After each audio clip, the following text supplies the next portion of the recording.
Yes.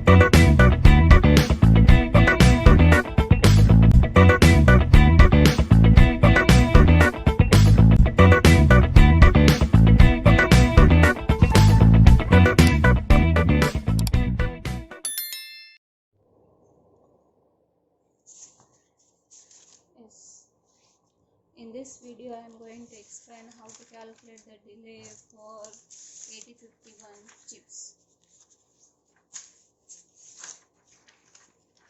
This any 8051 microcontroller will take certain number of clock cycles to execute an instruction, and these clock cycles are called as a machine cycle. So now we are going to calculate what machine one how much time is taken to execute one machine cycle. So that is depends upon uh, frequency of the crystal oscillator is connected to 8051. Let us assume that the crystal frequency of the crystal oscillator connected to 8051 is 11.0592 megahertz. So in 8051, one machine cycle lasts for 12 oscillator periods.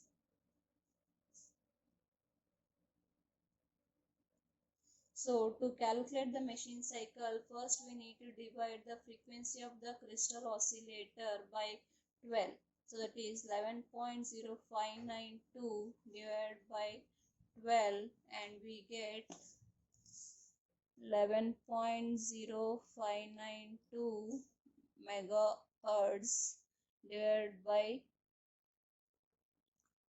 12, and we get 921.6 kilohertz. And to calculate the period, we need to take the inverse of the frequency, that is 1 over 921.6 kilohertz, and we get 1.085 microsecond. So it's nothing but the 8051 will take 1.085 microsecond to execute one machine cycle.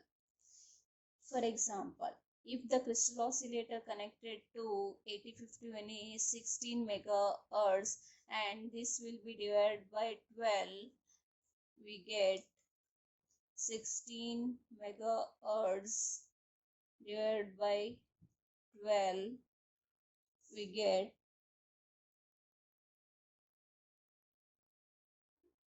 1.33 megahertz. And if we take the inverse of this, and we get 0.75 microsecond. Something but the 8051, which is connected to 16 megahertz oscillator, will take 0.75 microsecond to execute one machine cycle. So now next we'll see in the example of the subroutine which will take the we'll see the subroutine example, and we'll calculate the delay associated with subroutine. Now we'll consider the subroutine, which is having the instruction move R3 comma hash 200, and then decrement jump on no 0 R3 comma here, and this loop goes to the same instruction here, and the end of the subroutine is written. So to calculate the delay, we need to take the number of machine cycles of each instructions. So in this subroutine, move R3 hash 200 takes one machine cycle, and DJNZ R3 here will take two machine cycle, and return will take two machine cycles. Now we'll calculate the delay. So to calculate the delay, first we'll consider the instructions which is present in the loop.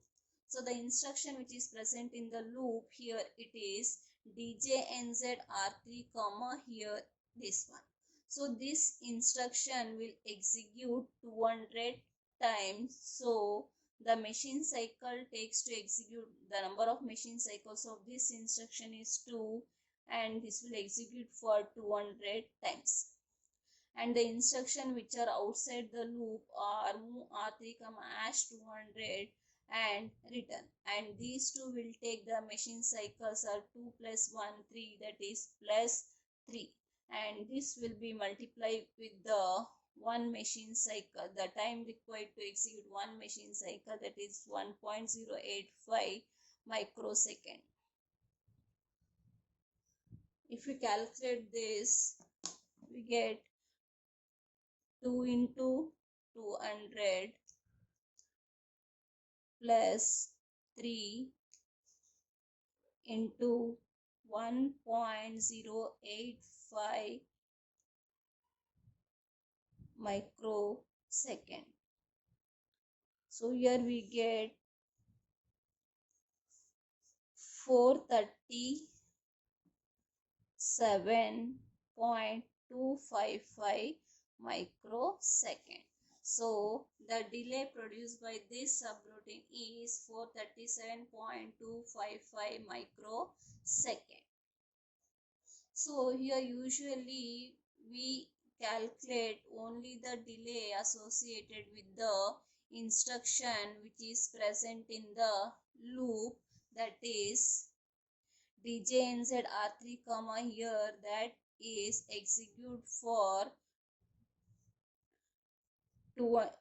execute for 200 into 2 times, and that will be multiplied by 0.85 microsecond.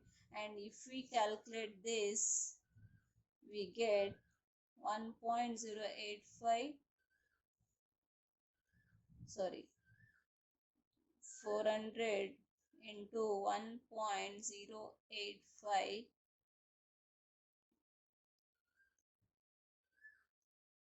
so we get just 434 microsecond. So there is no much difference between the delay which we calculated here by considering the instruction outside the loop, and here which we consider only the instruction which is present in the loop.